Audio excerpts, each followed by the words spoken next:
नमस्कार, लोकात्मा न्यूजमध्ये आपले हार्दिक स्वागत। बातमी आहे अंबड येथून।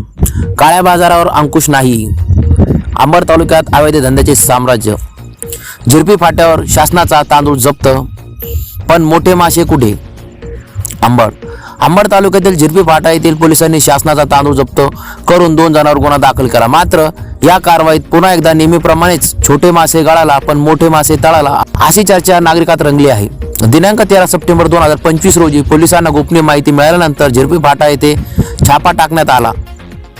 यामध्ये गाडी क्रमांक MH03 CP 9816 क्रमांकाच्या महिंद्रा पिकअप मधून शासनाच्या शिक्कामोर्तब गोण्यामध्ये 23 क्विंटल तांदूळ मिळून आला। या तांदळाची किंमत अंदाजे 1 लाख असून वाहनासह एकूण 7 लाख रुपयाचा मुद्देमाल जप्त करण्यात आला।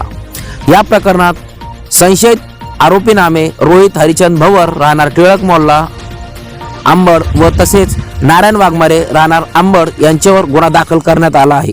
अत्यावश्यक वस्तू अधिनियम 1955 कलम 3 व 7 अंतर्गत कायदेशीर कारवाई सुरू असल्याचे सांगण्यात येत आहे। मात्र मोठा प्रश्न असा आहे की शासनाचा तांदूळ इतक्या मोठ्या प्रमाणात काळ्या बाजारात कसा पोहोचतो व पुरवठा विभागातील काही जणांचा यात हात असल्याचा संशय नागरिक व्यक्त करत आहेत। छोट्या पातळीवरील लोकांवर गुन्हे दाखल करून मोठे व्यापारी, मोठे अवैध धंदेवाले मात्र प्रशासनाला दिसत नाही का? दरम्यान अंबड तालुक्यात नुकतेच DYSP धुमाळ साहेब यांनी पदभार स्वीकारला आहे।